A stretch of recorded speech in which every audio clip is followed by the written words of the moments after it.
Hi friends, welcome to Sana Recipes. இன்னைக்கு நம்ம சேனல்ல 1 கப் கோதுமை மாவு வச்சு சூப்பரா ஒரு ஸ்வீட் செஞ்சிருக்கேன். வாங்க வீடியோக்குள்ள போலாம். கோதுமை ஹல்வா செய்யறதுக்கு வெல்லத்தை துருவி 1 கப் அளவுக்கு எடுத்து வச்சிருக்கேன். பாத்திரத்துல 1 கப் துருவன வெல்லம் போட்டு 2 கப் தண்ணி ஊத்திக்கலாம். வெல்லம் நல்லா மெல்ட் ஆகணும்.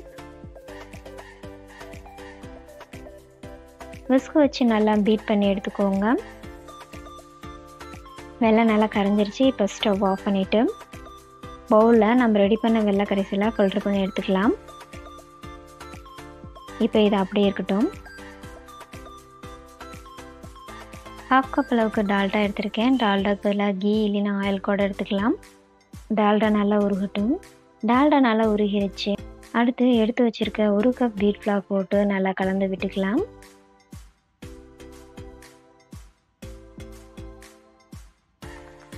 எடுத்து வச்சிருக்க வெள்ளை கரைசலை கொஞ்சம் கொஞ்சமாக ஊற்றி நல்லா கலந்து விட்டுக்கலாம். அப்போ தான் கட்டி விழாமல் இருக்கும். ஸ்டவ்வை மீடியம் ஹீட்டில் வச்சுட்டு நல்லா வீட் ஃப்ளவராக கலந்து விட்டுட்டே இருங்க.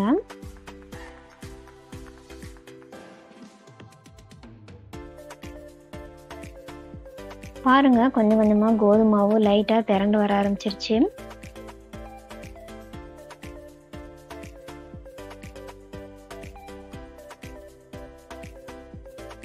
இதே மாதிரி நல்லா கலந்து விட்டுட்டே இருங்க. அப்போ தான் ஹல்வா நல்லா திரண்டு வரும்.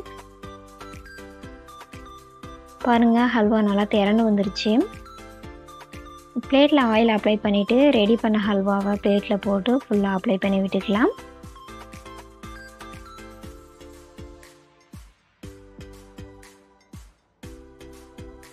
ஒரு மணி நேரம் அப்படியே இருக்கட்டும். 1 மணி நேரம் ஆயிடுச்சு. ஹல்வா பிளேட்டில் மாற்றி விட்டுக்கலாம்.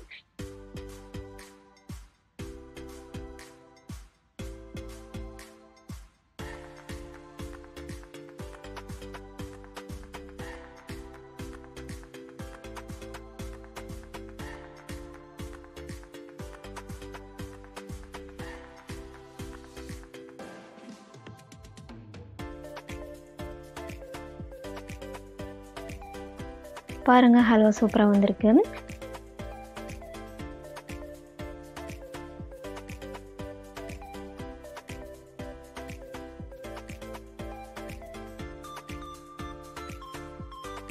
ஹல்வாவை ஸ்கொயர் ஷேப்க்கு கட் பண்ணி எடுத்துக்கலாம். அவ்வளோதான், ரொம்பவே டேஸ்டான கோதுமை ஹல்வா ரெடி. இந்த வீடியோ உங்களுக்கு பிடிச்சிருந்தா சன்னா ரெசிபீஸ்க்கு லைக் பண்ணுங்கள், ஷேர் பண்ணுங்கள், மறக்காமல் சப்ஸ்கிரைப் பண்ணிக்கோங்க. தேங்க்யூ.